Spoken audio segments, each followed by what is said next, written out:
Now let's see how we can represent a set. A set can be represented in two forms, roster or tabular form and set builder form. Look at this beautiful rainbow. It is a combination of 7 colors: violet, indigo, blue, green, yellow, orange, and red. Let's denote these colors by V, I, B, G, Y, O, and R respectively. So we can say that the rainbow is a set of these 7 colors.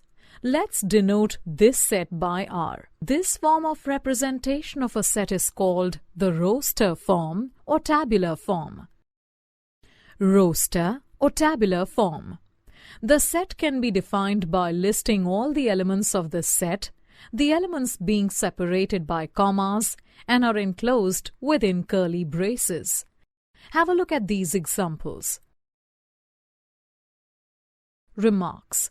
In roster form, each element of the set must be listed exactly once.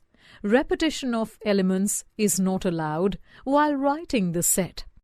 For example, the set of all vowels in the word cooperation consists of O, E, A, I.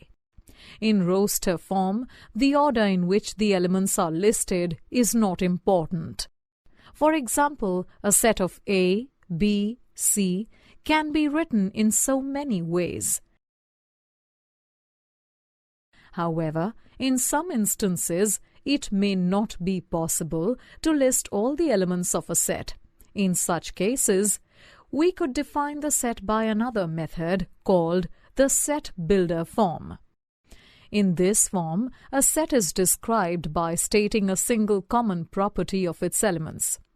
A variable followed by a colon is written to denote each element of the set. After the sign of colon, the characteristic property is written. Then, enclose the whole description within braces.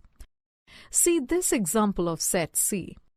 This is read as C is the set of elements x such that x is an integer greater than -1.